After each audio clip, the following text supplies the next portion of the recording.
नमस्कार। मैं प्रीति सक्सेना आज आप लोगों के सामने स्वरचित अपनी रचना लेकर आई हूँ, जिसका नाम है भ्रूण हत्या।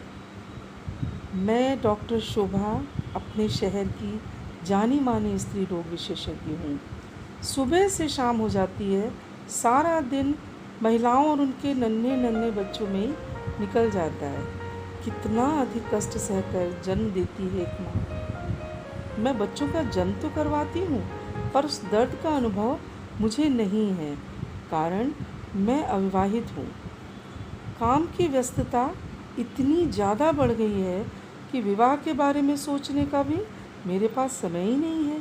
डरती हूँ अगर पति को उचित समय ना दे पाई तो, ससुराल में बहू की जिम्मेदारी भली भांति ना उठा पाई तो, दिमाग में खलबली सी मच जाती है और मैं किसी नतीजे पर पहुंच ही नहीं पाती। इधर कुछ दिनों से मैं बहुत ज़्यादा परेशान हूँ। अक्सर मुझे एक स्वप्न आधी रात को दिखता है, उसके बाद मैं चाहकर भी नहीं सो पाती। आज भी वही स्वप्न, वही रोती हुई नन्ही बच्चियाँ, एक औरत से लिपटती हुई, औरत की आँखों से खून के आंसू बहते हुए रोज की तरह आज भी नींद आंखों से दूर हो गई। सोच सोच कर दिमाग की नसें दर्द से फटने लगी। क्यों यही स्वप्न बार बार मुझे दिखाई देता है। रोज की तरह हॉस्पिटल आई, उतरा हुआ चेहरा देखकर साथी डॉक्टर्स पूछने लगे, क्या बताती उन्हें, मजाक ही बनता ना मेरा। दिन भर तो पेशेंट्स में गुजर गया, रात का आगमन मेरे लिए भय और चिंता लेकर आता है। अब लगता है विवाह ना करने का निर्णय शायद मैंने गलत लिया, वरना इस तरह एकाकीपन तो ना होता मेरी ज़िंदगी में।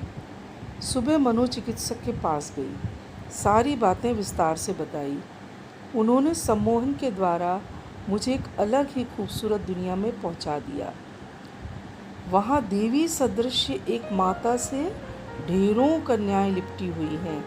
वो यहाँ से वहाँ उड़ रही हैं, भाग रही हैं, देखकर ही लग रहा है बहुत खुश हैं वो।